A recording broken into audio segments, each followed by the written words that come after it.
呢件事開始導致佢嚟到一個3次嘅痛苦啦。睇睇一日呢個係講大衛啦，太陽平西，大衛在床上起嚟，就喺皇宮嘅平面度遊行，就睇見一個嘅夫人喺度沐浴嘅意思就係咩啊？喺度沖涼，睇到個女仔好靚，呢個夫人好靚，大衛咧就中意咗佢。大衛就派人打聽個夫人邊個，佢諗住咧呢個夫人咧，如果冇結婚嘅話咧，就娶去做兵徽。因為大衛王有好多兵徽嘅嘛，可以嘅嘛佢可以娶個兵徽。但係一打聽嘅消息就慘在係已經結咗婚，係邊個嘅仔啊？係邊個女啊？呢個女咧就係烏利亞嘅妻，叫做巴西巴，已經係有夫之婦。王好中意呢個女人，但係咧冇辦法，人哋結婚，你點樣能夠搶人哋嘅老婆咧？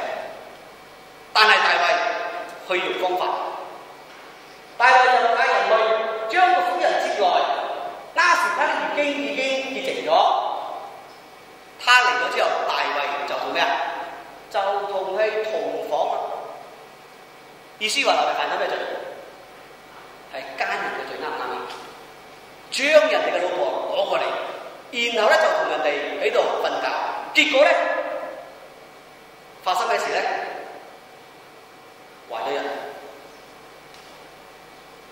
忽然之間就有咗身紀喎！呢件事係大衛暗中做嘅，佢唔可以俾人知道嘅，啱唔啱啊？但係有咗身紀點好啊？所以大衛要冚呢件事，佢唔可以俾人知，佢犯咗罪，佢諗住人哋唔知，佢都唔會俾人知。結果點咧？嗰個夫人就搞俾大衛，而家我懷咗孕點好啊？懷咗你細路哥，有咗你嘅細路哥點好啊？大衛就派人到呢個約押，約押咧呢個將軍咧係一個好狡猾嘅將軍嚟嘅，但係都好殘忍嘅將軍，好兇殘嘅將軍。呢個將軍點教大衛講咧？我好簡單，佢話你打發呢個嘅烏利亞到我呢處嚟，烏利亞就係呢個嘅巴西巴嘅丈夫。嗱，我教你個方法，搞得掂嘅。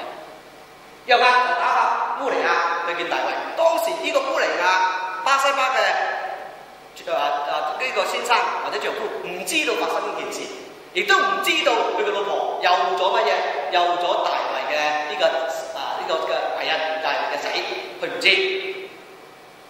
烏利亞就嚟咗啦，大衛就問約押好，有民兵好，假假意話，打仗點啊？好唔好啊？你嘅兵士好唔好啊？好，大家都好嚇。又問呢個件事嘅情形，假假意。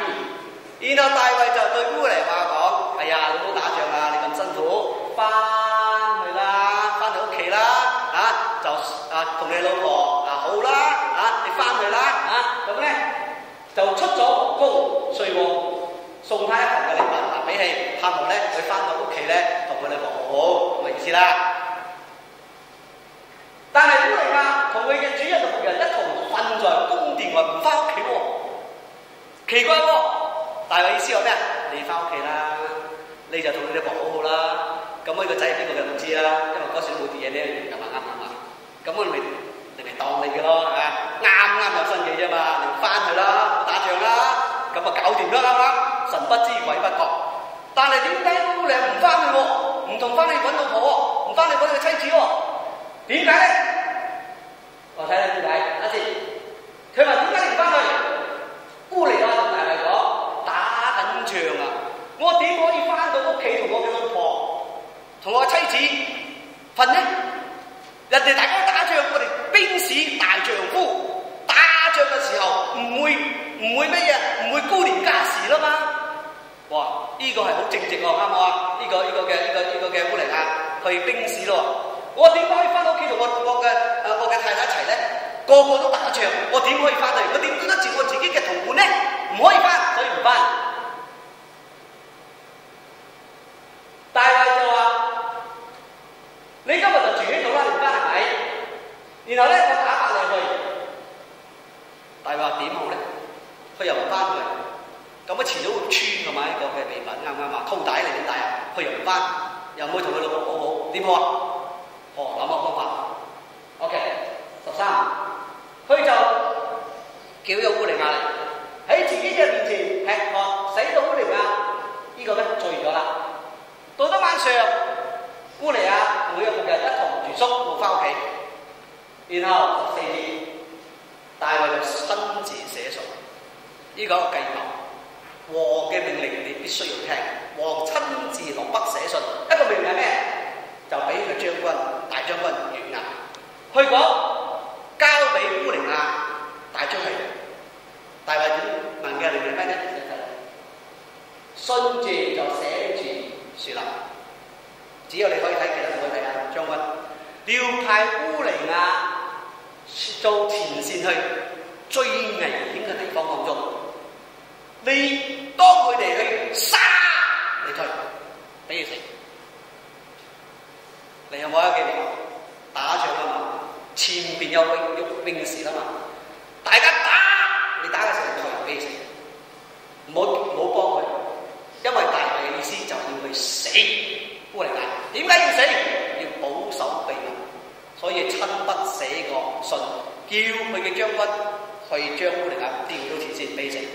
結果點啊？17節就至，當約押圍城嘅時候，就係將軍圍城嘅時候，知道敵人嗰度有一個大力啊，好白力打仗嘅人兵士啊，佢將烏利亞就派到前面去打，俾死啊！打完就打，因為佢知道大衛嘅心意嘛。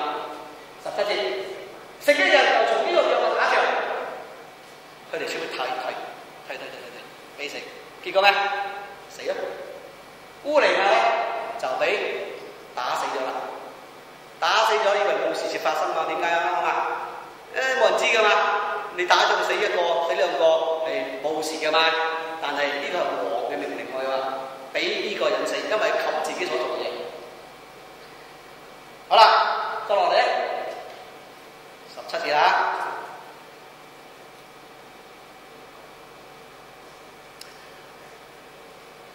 呢個係大衛嘅計謀。大衛為咗要遮蓋自己嘅呢個嘅罪惡，就用咗個方法，就諗住可以搞得掂。其實大衛係咩啊？犯咗2件事。第一，同幼婦之婦點啊？嗰啲犯奸人，呢個就一個罪咗咯。第二，就犯咗殺人嘅罪，所以大衛犯咗2個罪，係叫做咩咧？係叫做奸淫同呢個嘅殺人。所以大衛一生當中就犯咗呢個大罪，就因為呢次大罪就種下咗佢許多年多次喊嘅一個嘅種子，一生咧就爽盡咗佢好多嘅呢個嘅苦味。嗱，點解我哋要咁講咧？我哋嚟研究一下，點解呢個嘅押沙龍，大衛嘅第3個仔要殺大衛嘅長子呢個嘅暗嫩咧？我哋睇睇撒母耳記下13章1到14節。嗱，你要分清楚暗嫩同押沙龍嘅關係。原來大衛有好多個老婆，暗嫩同押沙龍係同父異母嘅兄弟。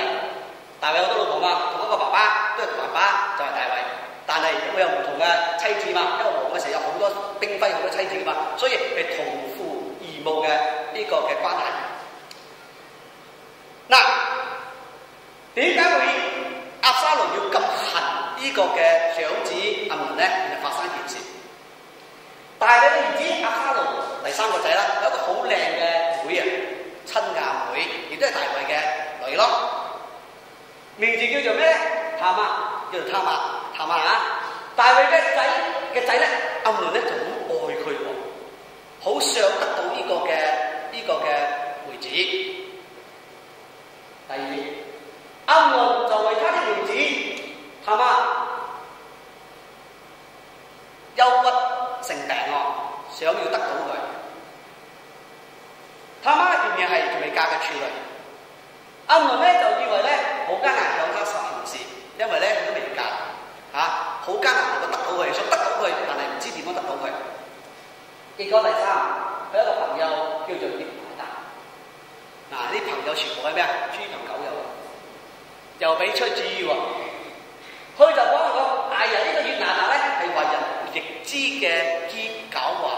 佢話要得到呢個女人好容易嘅，我教你個方法。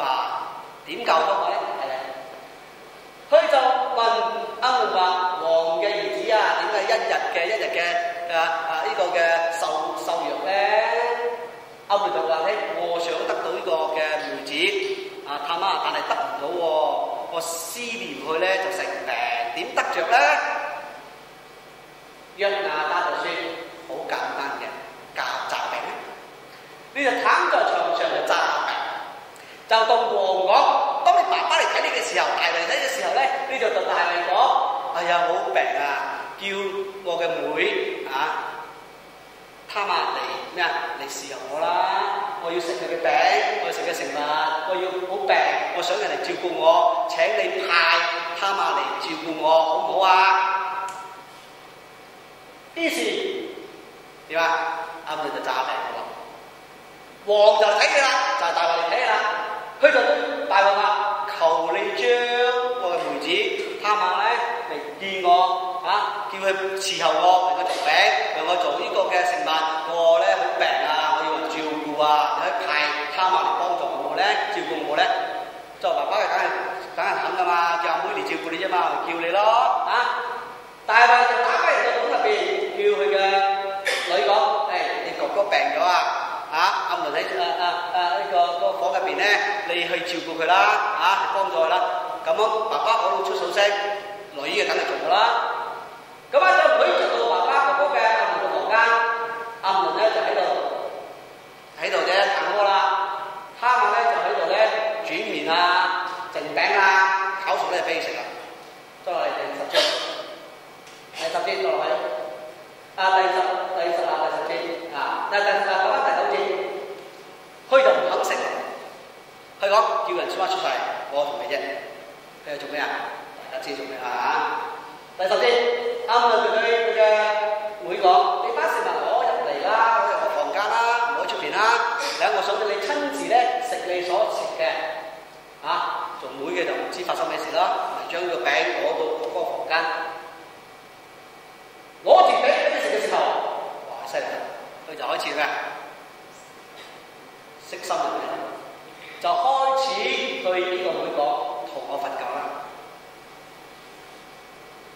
嗰個女嘅，嗰個妹梗係唔行啦，你11節，他話講：哥唔好沾用我。以色列人唔做咁嘅做，就唔做咁嘅錯事嘅，唔好將做咁嘅大惡嘅事，唔可以去反抗咯。但係第3節，佢話你唔好用呢個強暴，你可以同你嘅和求王將我賜俾你得㗎嘛？啱唔啱啊？你嘅爸爸已經呢個王係王嚟嘛？你可以賜俾我俾你啦。如果係得嘅話，咪 OK 咯，我哋可以結婚㗎嘛？係嘛？係咁講啦。第14節，阿門聽唔聽啊？呢度肯聽啦。欲火咩啊？焚身。邊個力比較大啲？男仔嘅力大，女仔嘅力大。男仔嘅力大，就咩啊？就直頭沾污佢，意思係咩啊？強暴佢咯，同佢瞓覺。直頭係咩？做咗一個大惡嘅事。呢個就係發生咁嘅事發生嘅。亞門咧做哥哥咧就咩啊？強暴咗佢自己嘅押沙龍嘅妹，係呢個嘅他瑪，就俾佢強暴咗啦。嗱，我哋發覺到咧，我哋再跟落去撒母耳記下13章20到21節。佢嘅哥哥知道，押沙龍知道發生呢件事，睇見呢個他瑪咁傷咁憔悴，就問佢啦：莫非正話你哥哥亞倫做咗一啲對你唔住嘅事，係咪強暴咗你？幫我講。係。押沙龍講：你唔可以出聲，因為係長子，可能你會死嘅。所以佢就話：你放心，哥哥作為我哥哥押沙龍，我要